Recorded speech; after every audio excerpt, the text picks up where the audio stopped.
filmmaker and started directing films, and this is my 14th feature film. 14? First true story.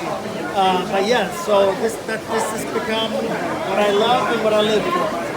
So can you tell us a little bit about the movie? What is the most difficult part? Yeah, it's a true story. Nicole Beverly, who you just spoke with, is it's her story that we dramatized and told. But we used police reports and her diary to create a script for this. We had Jeff Calhoun write it, fantastic writer, and we ended up with a story that I hope helps us see this domestic violence from a different angle, and hopefully something that can educate and help people and find inspiration from to change things for the better.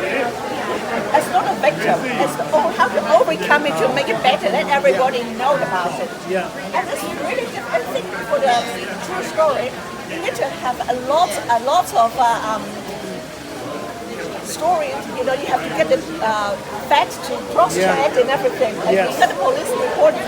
Is it very hard to get those information? It takes how long for you to get all the information together?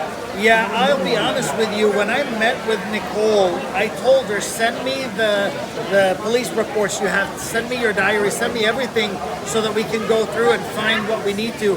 I had no idea how much information I was going to get.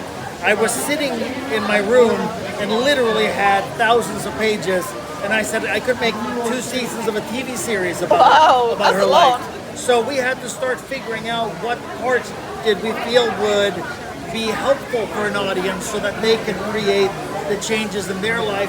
Maybe we can create some change with the law and things out there that are making it difficult to leave when you're in an abusive situation.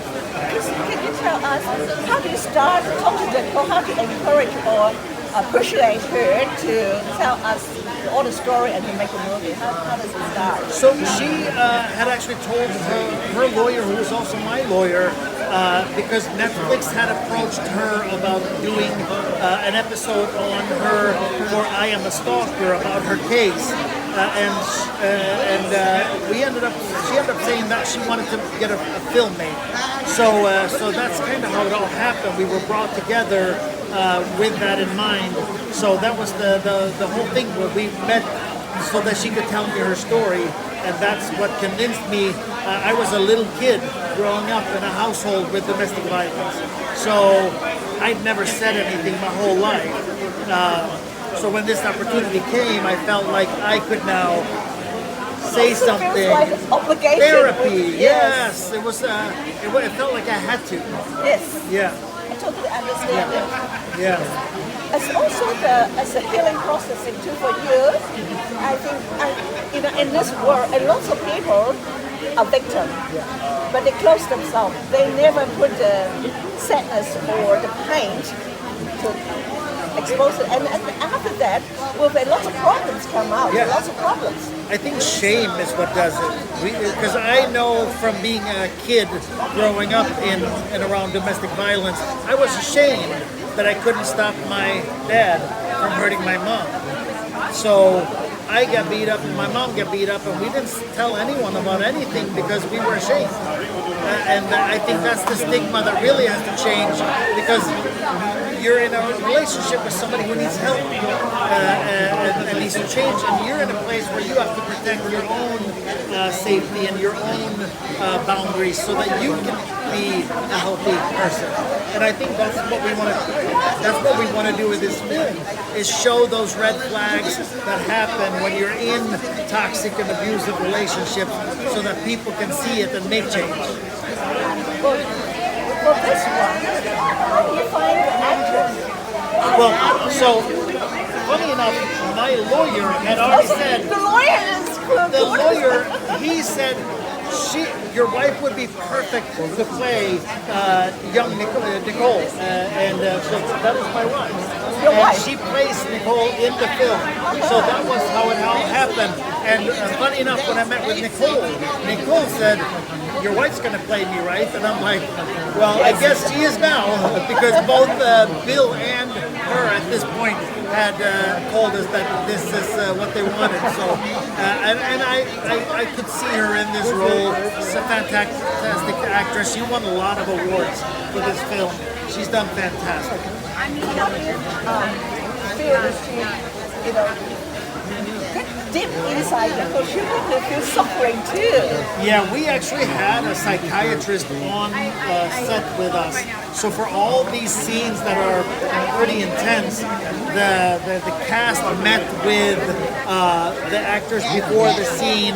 We filmed the scene and then they talked to the psychiatrist again so that they would not get Too deep.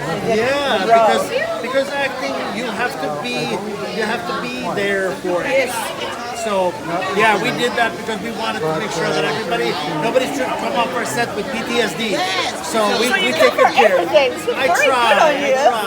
And also, I know that this movie won a lot of awards so far. Yes. Name some of that for us. It is actually our most awarded film yet. I believe we were over 35 awards for the film. And I believe we had 22 different festivals. So it's not just one festival and a lot of awards at one place. It's been all over and it's very, very successful. I think the biggest thing for us was the ARFF festivals that are in Barcelona, Berlin, Paris, and Amsterdam. Katie won Best Actress out of all the feature films, and this is the top 10 festival in Europe. Do they talk in a different language? Not yet, but we have a foreign distributor, and most of our films dubbed to at least Spanish and Portuguese. So this will likely also be. I think it's a fantastic story and it's very positive. I think we need to work. Inspirational, yes. And I think we need to let the world know the story, and you're not the victim, you're not the only one. Step out, face the problem, and fix it. Yes. Good luck for the day. Thank you so much. Thank you.